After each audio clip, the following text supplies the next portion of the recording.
Assalamualaikum warahmatullahi wabarakatuh.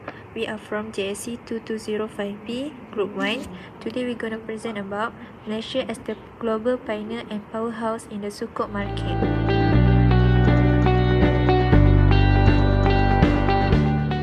To answer question 1A, we need to understand the role of Bank Negara Malaysia and Security Commission in sukuk market.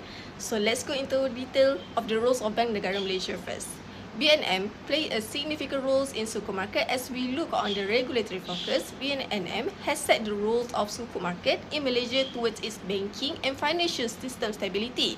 And you may understand this by looking on the next role, which is facilitating government and interbank Islamic instrument, especially on the issuance of sukuk. Also, BNF have their own Sharia Advisory Council for monitoring and controlling the Islamic money market instrument, and it has done by building the foundation and liquidity that also support the market development. Lastly, from the market infrastructure, BNM has provided the Islamic liquidity instrument, so it helps both issuance and investor to manage their needs. Besides that, Securities Commission Malaysia also play important roles in sukuk market. It may be a bit different from Bank Negara Malaysia, but they complete each other. Firstly, Security Commission act as a capital market and provide a protection towards the investor by monitoring the regulated corporate and retail of sukuk issuance. On the Securities Commission side, they also have the Sharia Advisory Council that act as a supervision of Islamic capital market product. On the view of market development, Security Commission Market also expand the investor access and transparency, such as through platform BIX and LOLA that stand for Sukuk Market Infrastructure. Next, I will explain about a critical assessment of the Malaysia sukuk market, a market that has grown to become a global leader in Islamic finance. The story of sukuk in Malaysia is one of vision, collaboration, and innovation, and it all started with the government goals set back in early 2000. Let's start with the sovereign sukuk issuance in 2001 until 2002, the game changers for the sukuk market. These issuance were not just a first step, they were the catalyst that transformed sukuk from a theoretical concept into investable financial product by establishing benchmark yield curves and reducing pricing uncertainty. Malaysia showed the world that the sukuk could be both a credible and safe investment. This was not a small feat, especially at a time when many investors were still unfamiliar with Sharia-compliant financial instruments. Sanusi, 2030. In conclusion, Malaysia's success in the sukuk market is not a matter of luck. It's the result of strategic planning, vision, and collaboration between the public and private sector. The government earlier leadership laid the foundation while the private sector innovative drive ensure its sustained growth. Malaysia's dynamic approach to developing its sukuk market has made it up a global model, and it an example of how, when done right, unbalanced public-private partnership can revolution an entire financial market. Next, we move to question 2, the evolution of sukuk structure in Malaysia. First, we have asset-based sukuk, or we call sales or lease contract. The first sukuk was issued in Malaysia by Shell MDS. This sukuk based on the principle of bay vitamin in Asia, a deferred sales contract where payment is deferred and profit is implied. Ijarah sukuk is the prototype of the modern sukuk, the transfer of the usufruct of an asset to another person in exchange for a rent claim, literally a lease. Next, partnership-based sukuk. First is sukuk mudharabah. It's a certificate that represents project or activity that are managed on the basis of the mudharabah contract or based on trust. Second is sukuk musyarakah. Musyarakah is a partnership arrangement between two or more parties where each partner make a capital contribution to the partnership in the form of either cash contribution or contribution in kind. Lastly, we have hybrid sukuk, which consists of two or more components, where the first component represents physical or tangible asset, and the second component is most case represent Sharia compliant receivable. In Malaysia, we have 7 types of hybrid sukuk, which represent in this picture. Move forward for innovative sukuk issuance. Malaysia's first green SRI sukuk was issued by the Security Commission Malaysia, represent an innovative channel to address global funding in green, used to fund a specific environmental infrastructure project such as the construction of the renewable energy generation facility. I will explain how green sukuk in Malaysia comply with Sharia principles and why they are important for ethical and sustainable finance. So green sukuk are not only legally Sharia compliant, but they also reflect the values and objective of Islamic finance. So especially sustainability and social welfare. So first, green sukuk in Malaysia strictly follow the ban on riba or interest. So investor returns do not come from interest-based lending. Instead, they are generated through the Sharia compliant contracts such as Wakalah Bil Al-Ijtimar, where funds are invested in approved economic activities. So this means the profits are based on the real business performance and risk sharing, which strengthens the ethical foundation of Islamic finance. So according to Hussein et al. 2022, these Sharia compliance structures increase investor confidence and make the sukuk market more resilient. So second, Sharia requires that financial transaction be supported by real asset and economic activity. So green sukuk in Malaysia meet this requirement by using the proceeds only for environmentally sustainable projects such as renewable energy and low carbon infrastructure. So because green sukuk are asset backed, they are considered more legitimate under Sharia and support productive investment. So the strong growth of sustainability sukuk in Malaysia shows that investor prefer instrument with clear asset backing and measurable impact. This comes from quoted EY Malaysia and CMM 2022. So beyond technical rules, green sukuk also align with the Maqasid al-Sharia or the objective of Islamic law. They support protection of life, preservation of wealth and long-term social welfare. So by promoting environmental protection and responsible use of resources, green sukuk serve the public interest, which is we call it as maslahah. So Malaysia's sustainability sukuk issuance reached USD 3.9 billion, proving that Sharia compliant instruments can remain competitive in global markets without sacrificing ethical values. This quoted from EY Malaysia and CMM 2022. So in conclusion, green sukuk in Malaysia show that Sharia compliance goes beyond contracts. They avoid riba, backed by real assets and support sustainable and ethical development. So with strong economic condition and innovative sukuk structures, Malaysia has become a leading issuer of sustainability sukuk in Asia.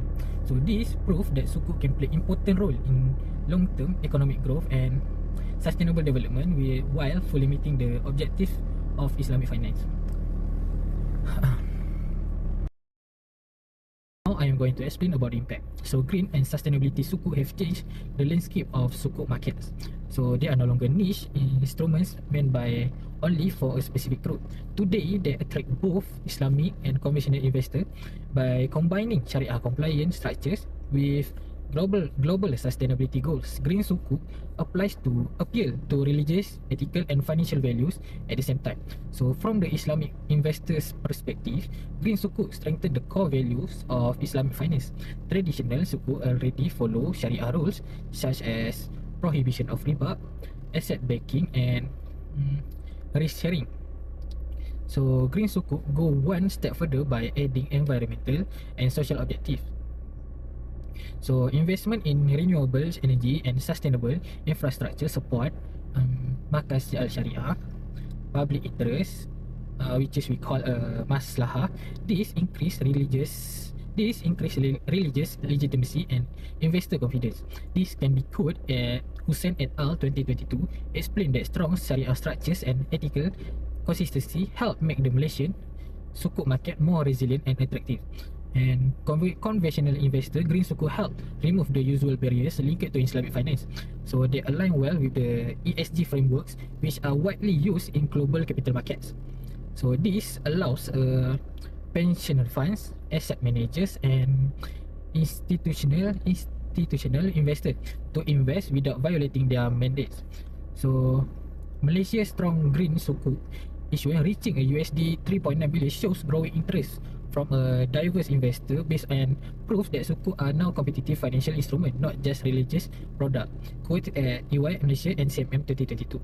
So another important advantage of green sukuk is greater transparency and credibility. So green sukuk require clear definition of green projects. So what is it? So monitoring of how funds are used, reporting of environmental impact, and this practice reduce information asymmetry and increase market trust. So they also complement the asset-backed nature of sukuk and meet the risk management expectation of conventional investors. So according to Hussein et al 2022, better governance and transparency are key drivers of sukuk market growth and resilience. So in conclusion, for the impact, green sukuk act as a bridge between Islamic finance and conventional capital markets. So by embedding the sustainability goals within Sharia compliance structure, sukuk become more inclusive, more competitive and more globally relevant. So this dual appeal expands the investor base and strengthens the long-term sustainability of the sukuk market. So as a result, Malaysia is well positioned as a leading hub for ethical sustainable Islamic finance. So that's all from me. We are going to question 3. Thank you. Malaysia has long been recognized as a global in the sukuk market. However, increasing competition from GCC countries and Indonesia requires a forward-looking strategy roadmap to ensure Malaysia continue leadership over the next decade. One of the key strategies is to enhance global regulatory and Sharia harmonization by developing common standards, promoting mutual recognition, and ensure transparency in cross-border sukuk issuances. By positioning Malaysia as a global social impact sukuk hub, the country can strengthen the role as a center of knowledge and innovation in Islamic social finance, aligned with Maqasid al-Sharia and ESG principles. Strategic collaborations with institutions such as the Islamic Development Bank, IDB, United Nations Development Programme, UNDP, and the World Programme Bank will further position Malaysia as a global thought leader in Islamic social finance. This strategy roadmap will enhance investor confidence, reduce cross-border transaction barriers, and ensure ethical and Sharia compliant sukuk markets, contributing to sustainable economic growth. By leading regulatory harmonization and advancing social impact sukuk, Malaysia can maintain its global leadership and shape the future of the sukuk market over the next decade. There are a few recommendations for Malaysia to maintain its leadership in the global sukuk market over the next decade. First of all, enhancing global regulatory and Sharia harmonization. In order for Malaysia to maintain its global leadership position in the sukuk market amidst increasing competition from GCC and Indonesian sukuk markets, it should strengthen its international standards of regulatory and Sharia harmonization by benchmarking against prominent regulators or countries that lead the way in this field, particularly Saudi Arabia and Bahrain. Centralized Sharia governance in Saudi Arabia eliminates the opportunity for differences in the interpretation that could create market barriers and inhibit sukuk growth potential. Bahrain has largely facilitated international adoption of Sharia compliance standard through its accounting and auditing organization for Islamic financial institution, which has created a framework for the issuance of effective and widely accepted Islamic financial product. Therefore, Malaysia can now leverage its own central authority, such as its Sharia Advisory Council, by promoting mutual recognition of Sharia decision on sukuk across both the ASEAN and GCC region, establish Kuala Lumpur as the preferred standard of global sukuk governance. Next, by leveraging financial technology, fintech, Malaysia must also speed up the implementation of financial technology. We should take cues from the United Arab Emirates and Kazakhstan, which have experimented with blockchain and tokenized Islamic financing product. By establishing an issuance platform for national blockchain sukuk and providing tokenized retail sukuk, Malaysia can increase visibility in its transaction, decrease the cost associated with settling trades, create liquidity for sukuk products, and gain a competitive advantage over other jurisdictions that still utilize traditional issuance method. Furthermore, by deepening the ESG or sustainable finance nexus, by following in the footsteps of Indonesia, which has successfully launched green and social sukuk, Malaysia should enhance its position as a leader in environmental social governance practice by setting itself apart from other countries through the combination of Maqasid al-Sharia philosophy and ESG metrics, expanding on these two areas into transition sukuk and social impact sukuk. Malaysia will attract international ethical investor and solidify its status as the world premier center for sustainable Islamic finance rather than just competing based on the volume of issuance.